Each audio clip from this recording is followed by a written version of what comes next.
fastest show in sports. And let the heavens open and Miami Dolphins fans everywhere able to remove the bags from their heads. Well, at least for the time being.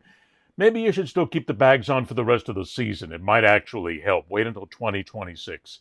The Miami Dolphins finally having enough of this absolute dumpster fire disaster that is the 2025 season, and they have fired General Manager Chris Grier. Look, Chris Grier was always in over his head to begin with. He was the wrong guy for the job, and the Dolphins did nothing more than make a cheap hire.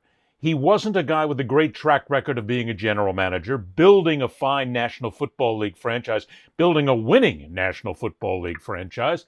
So Stephen Ross, the owner of the Dolphins, a guy who is worth billions, basically cheaped out on a franchise that is a legendary franchise in the NFL, but right now is one of the greatest laughingstocks in the game. Will the Dolphins get better without Chris Grier? Who knows? I can't come right out and say that they're going to because we have to wait and see what happens next. Who does he hire? Who does Ross put in the chair? Does he go cheap again? Does he go out and find somebody who actually has a track record as a great general manager? But here's the next thing.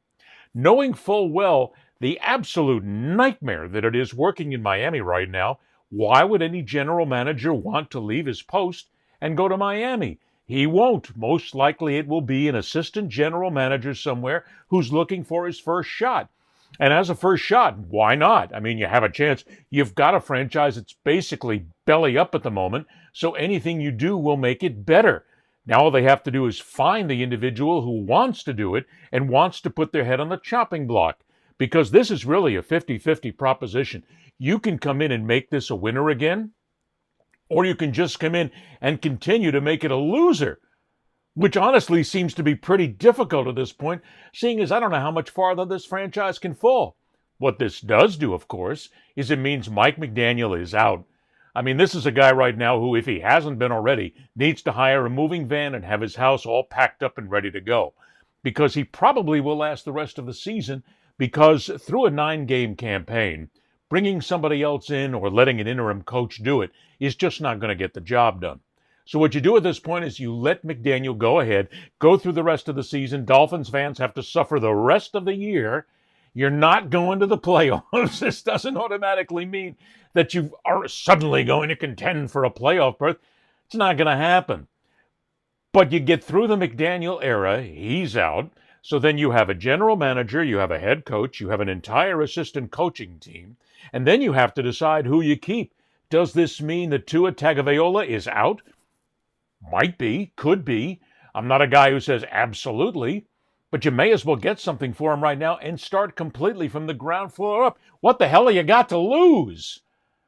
I mean, the only good thing that the Dolphins fans have right now is the franchise recently announced that they're not going to raise ticket prices for 2026. So you have to get rid of McDaniel. He proved in the Thursday night game that he is simply not a head coach in the NFL.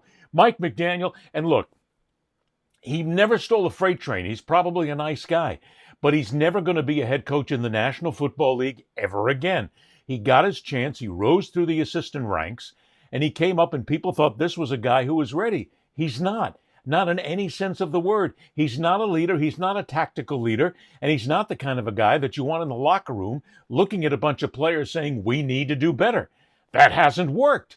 In the locker room, they have absolutely zero respect for Mike McDaniel because he hasn't earned any respect.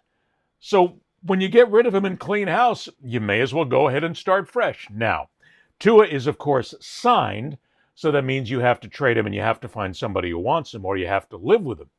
Right now, the Dolphins are going to look at who they can trade on the underside. Who now is an availability to go that they can build through the draft. But then again, you need to have somebody in charge. And right now, it doesn't make a difference who you put in charge. There's just going to be a lot of preparation right now aiming at the NFL draft, aiming at free agency, aiming at what they can find. The biggest issue in all of this for the Miami Dolphins is not necessarily that Chris Grier was the wrong guy for the job, that Mike McDaniel was the wrong guy for the job. The biggest issue here is the owner of the Miami Dolphins, Stephen Ross. Look, and again, here's a gentleman I've never met, and this is not personal at all, but this is based on a football commentary. When it comes to running this team, you suck, sir. You've done a terrible job. You've blown up a franchise that is a legendary franchise in the NFL, and you basically left it with absolutely nothing to move forward with because you hemmed and hawed and diddled and daddled for so long that you basically put people in a position of power that were not ready for it. Why in the name of sweet Megillah did you do this? Was this just to save money? It can't be that. You're loaded. And not only that, the Miami Dolphins are a loaded franchise when it comes down to their money. You've got plenty of money there. You could have hired somebody better than this, but instead you went with a completely untested head coach and a guy who started with you as a scout, Chris Grier, in the year 2000.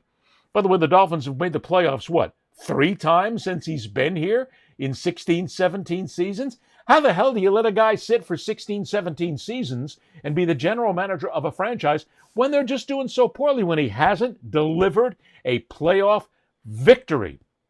I mean, every time the Dolphins have gone to the playoffs, they've been embarrassed, just like they were embarrassed on a Thursday night against the Baltimore Ravens.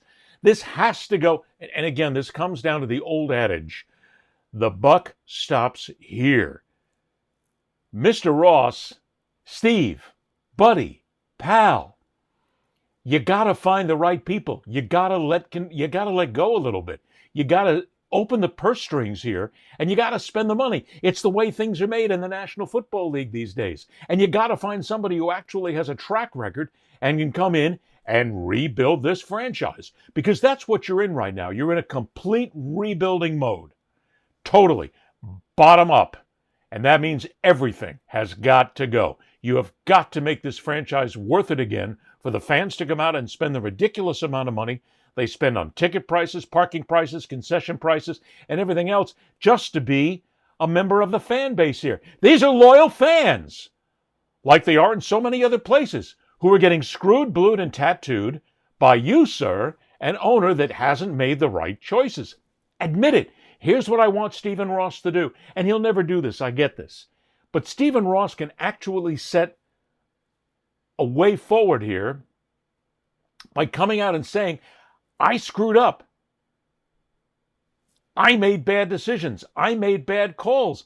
I'm going to make things better from here on out. That's what you got to do. Admit you made a mistake. And I guarantee you're going to get a lot more respect from the fans and others around the National Football League. Don't just sit there in your ivory tower and say it's their responsibility. It's your responsibility. You hired them.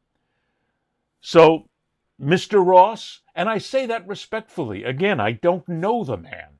And I'm not trying to make this personal. This is from a sports perspective. You've done a terrible job owning this franchise. You've done a bad job running this franchise. You've got to do better.